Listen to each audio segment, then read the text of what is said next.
All right, real quickly, what we want to look at today is just some practical ways of using adjustment layers and just some different things that you can do with it, just a couple of quick workflows.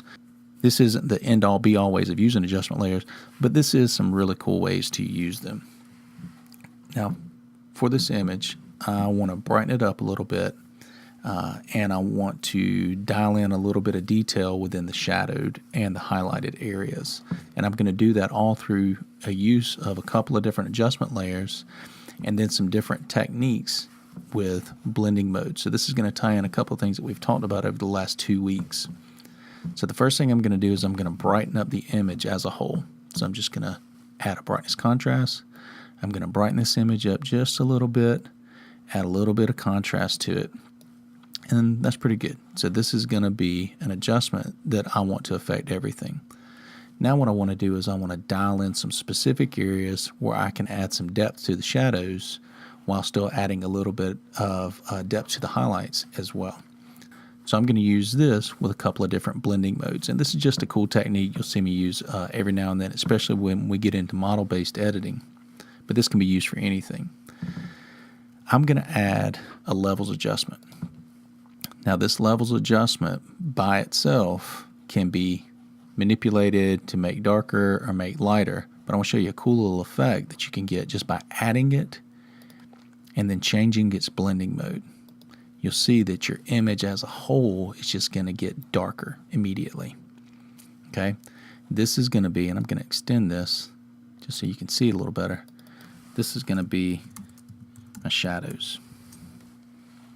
I'm going to add another levels, and I'm going to change my blending mode from multiply, or from normal, not to multiply, but to screen. And you're going to see my image get brighter overall. I'm just going to say that that's going to be highlights. Now this is affecting everything. Okay, this can be seen everywhere. If I turn this on and off, you can see exactly where it's affecting. The cool thing about this being a layer mask is that I can show or I can hide specific areas just by masking that out. So the shortcut key that we used in our last video was Command-I. That's going to invert my mask. So basically that's going to go from showing this levels adjustment to hiding it.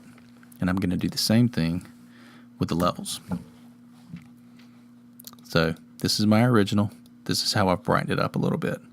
Now what I'm going to do is I'm going to take my shadows and I'm going to grab my brush tool. Now I'm going to give you a couple of shortcut keys real quick. We'll talk about these more in class. B is the shortcut for the brush tool.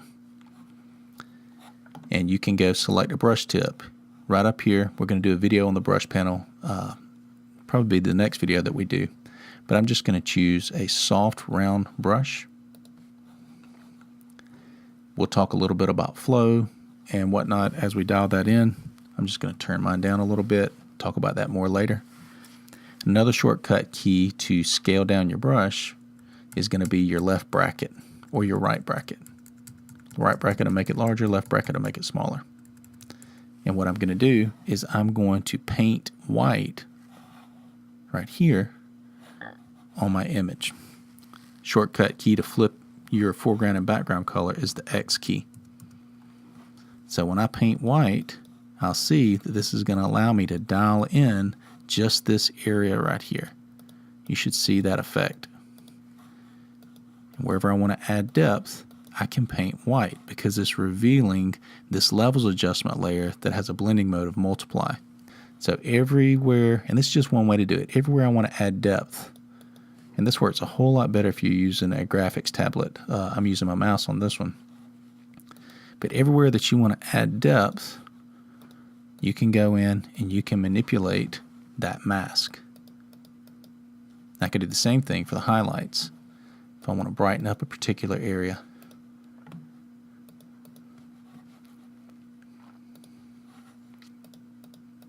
see that this is the effect that I'm getting.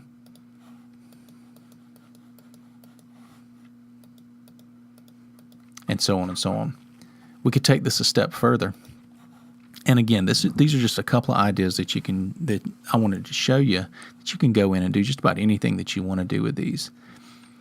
If I wanted to do something like a eye color change, I'm going to incorporate a hue saturation. Going to make the change. Let's give her green eyes. You see that this is affecting everything because of this mask. So we're going to invert that mask.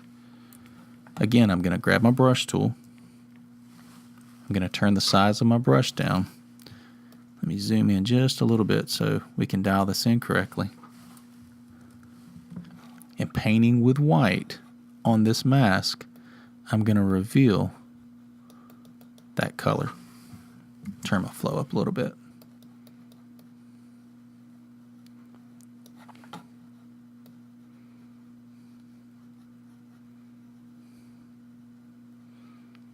If I go outside of the area that I meant to paint, remember you can flip your color, and on your mask you can paint black back over it. Awesome non-destructive way of editing. So this is what it's affecting. If I wanted to introduce another adjustment, let's just say color balance. And I'm just randomly selecting a few of these. And let's say I want to make her skin a little more blue because it looks cold. There we go. I'm going to invert that mask.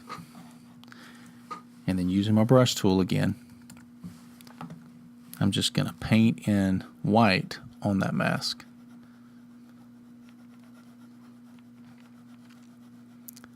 And it will only affect the areas. This looks kind of freaky. It will only affect the areas that are white on this. Now, a couple of cool shortcuts that I want you to see. In order to cancel out a mask, you can hold down the Shift key and you can click on the layer mask thumbnail. That'll show and hide that mask. If you want to be able to isolate and just see what your mask is, you can hold down your Option and click on this layer mask thumbnail. And then I can see that, hey, I got some spots I need to fill back in. Hold down Option, click on that mask again, and it's going to bring your image as a whole right back up. There's a lot of cool things that you can do with this. And we've just explored black and white. So painting with black completely hides, painting with white completely reveals. What we're going to look at in our next and probably our last working with adjustment layer demo tutorial is we're going to look at what happens when we work not just with black and white, but what happens when we work with the grays. We'll look at that in the next video.